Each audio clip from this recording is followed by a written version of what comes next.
Hello there, this is Smith Welding and Restoration. I am your host, Adam Niffen. Stick around, see what's in the garage this week.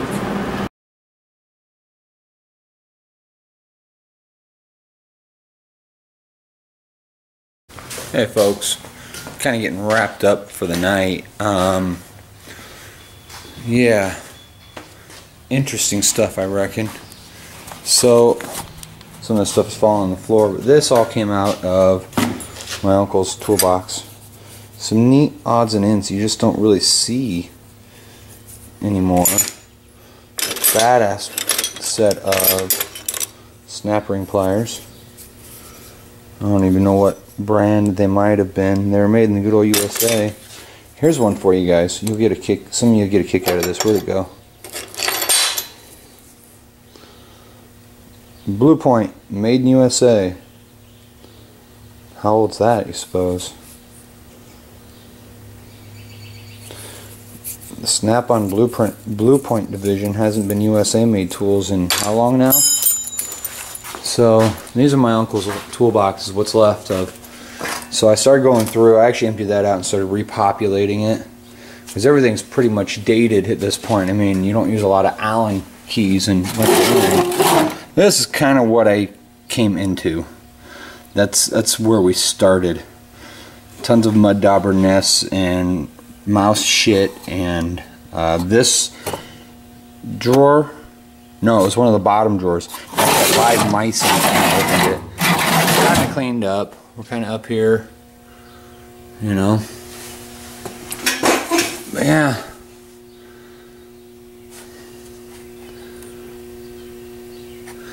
Chief, let me know what kind of torch you got.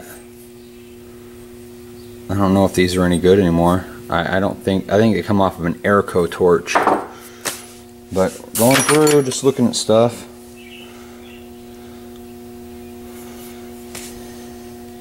Going through stuff. What I'm going to do. Now, how old is that, people? That's some old equipment here. Oh, here you go, guys.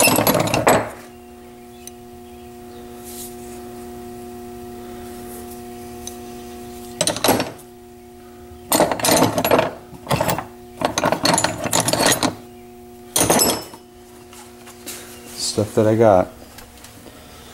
It was just rotting away where it was at, quite literally. Over there. Okay, that top toolbox was mine. I actually filled it up with some oddball stuff and gave it to my son. But all of those there and this box with stuff that had come from my uncle's. You welders out there, you know what that is.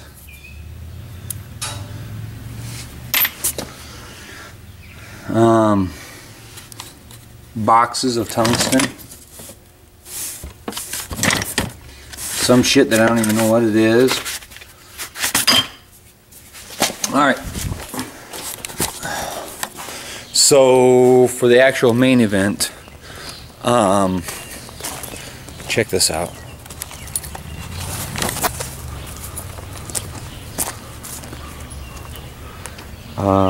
This is the pickup itself.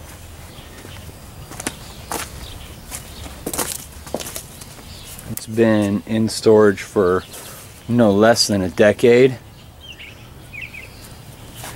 If you had smell-o-vision, you wouldn't want me to open the door. It's awful inside. Oh.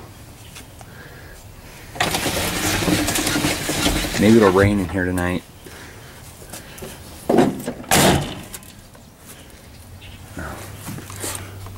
See here. But I've had a few of you guys, Kenny, several of the Kennys. There's a lot of Kens and Kennys on YouTube, it seems. It's alright. There you go. There's oil in it. It's old oil, of course. I don't think it's getting any spark. I'm going to try to do a cold start on it. I'm going to check the spark and everything. To be frank, I'm going to get it running I'm going to get to fire before I try anything else. I'm not going to put a bunch of time in it if there's something deeper wrong. Changing oil and all that, yeah, it's cheap, but... So, back to this. I could check the base stamps and find out. Those are from the 50s. This is some more stuff that came out of that toolbox that I had to move in order to get it, I had to remove it to get it into the shop. I needed a toolbox over there in the metal fab area. Punches all galore. Somebody want to enlighten me? Please do. Looks like some kind of reamer, but we're talking old tools. I don't know what the hell that goes to. My great-grandfather built this cart. Gosh, it would have had to have been in the 30s or 40s. They had coal on their land. Let me see, southeast of here. He mined coal, he farmed, he was a welder. But he built this for the mules down in the coal mine. And this piece swings up. And he just gathers up the coal. My mom wanted that. Don't blame her. It's a neat object of art these days. Homemade implements of destruction. All brazed up. Custom built. Just kind of a neat little hodgepodge. There you go. Creme de la creme. Yeah, that fucker was heavy. And I didn't lift it alone, clearly.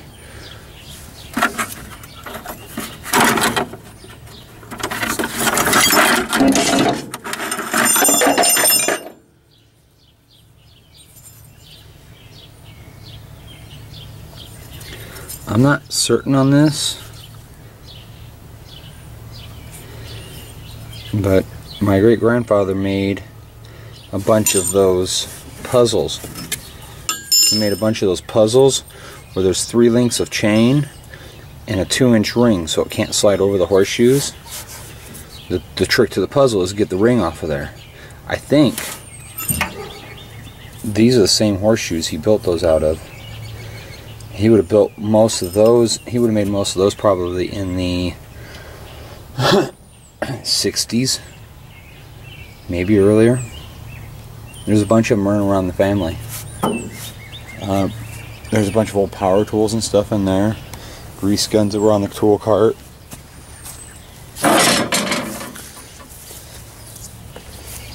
That's just mostly just junk. Stuff that you could sort out and use it perhaps. Mostly it's just junk that accumulated. Apparently late in life my uncle did not clean his toolbox as well. From what I understand, they never did. I was told my great-grandfather's shop was an unholy mess.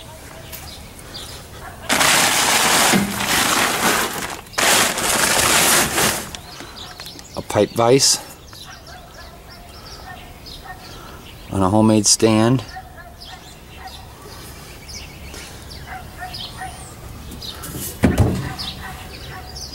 Rigid.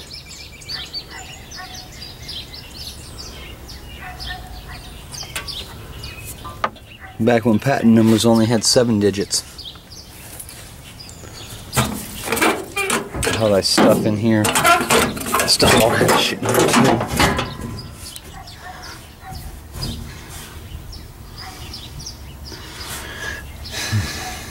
A little block. Pulley, whatever.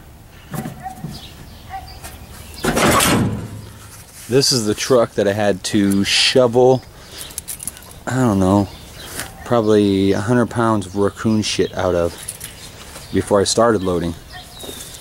In fact, when I go back inside, I'll be washing my hands again.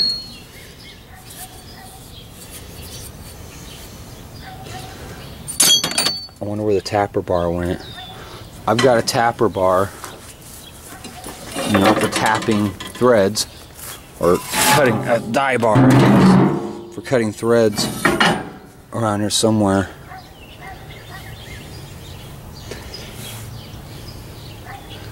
It's kind of neat shit, you know, time capsule stuff. And that, I mean, come on, folks, let's be honest, who can't use an anvil, right?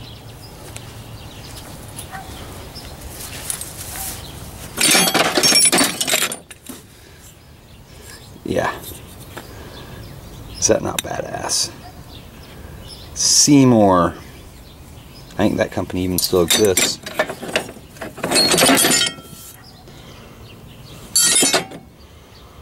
J&R Gripmaster. Nope, it's not a Craftsman, so I won't be taking it back.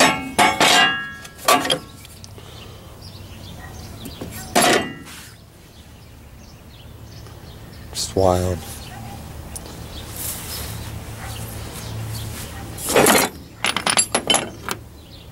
Brass fittings, anybody?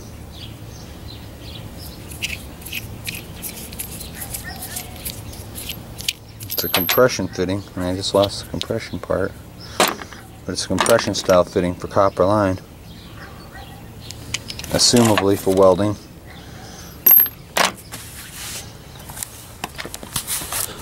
Which I guess reminds me, stocking up on shit because you might use it one day. Yeah, that's alright and good and all, but somebody eventually has to clean all your leftovers up. I'm thankful for the leftovers I got, and that's really all they amount to. His children were less than gracious, and I think they probably just pawned off whatever they could get money out of. Healy arc machines, arc welders, oxygen acetylene setup. There was a lot of stuff out there, I know, but you know, I got what I got, and I'm happy. You know, sometimes all you get is, you know, shit on your hands. I got shit on my hands, but I got something out of it. I'm going to spread some of this stuff out and help some other folks as I can. Why not? It has zero sentiment to most, but it's useful. And all the sentimentalism, there we go, in the world doesn't make something you have no use for useful again. I'm not going to pack rat shit, not like I used to. That's kind of the journey, the adventure of this evening. Talk to y'all later.